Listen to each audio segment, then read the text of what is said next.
Hello అండి.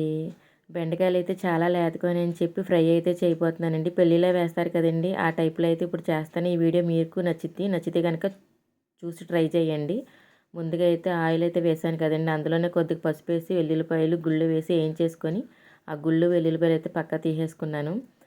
అందులోనే మనం ఆల్రెడీ తీసిపెట్టిన తాలింపులైతే వేసేసుకొని దోరగా వేయించుకోవాలండి. మనం ఆల్రెడీ కోసి పెట్టామని చెప్పాం కదా! బెండకాయ ముక్కలు. అవి కూడా వేసేసుకొని అవి కూడా దోరగా వేయించుకోవాలి. అలాగే కొద్దిగా బెండకాయ ముక్కలు మగ్గాక ఉప్పు వేసేసామంటే జిగురు అనేది రావండి. అలాగే పెరుగు కూడా వేసుకోవచ్చు. ఉప్పు కూడా వేసేసి కలిపేసి ఆల్రెడీ తీసిపెట్టిన కొబ్బరి పొడి అయితే అందులో వేసేసుకొని ఒకసారి కలుపుకున్నాక అలాగే కారం, అలాగే బాగా ఏగాక మనం ఆల్రెడీ వేయించి పెట్టిన ఎల్లుల్లిపాయలు, గుళ్ళు కూడా వేసేసుకొని కొద్దిగా చికెన్ మసాలా పొడి ఉంటుందండి. ఆ పొడి కూడా వేసేసుకొని వేడి వేడి అన్నంలో ఈ బెండకాయ ఫ్రై చేసుకుంటే చాలా బాగుంటుందండి. వీలైతే ట్రై చేయండి.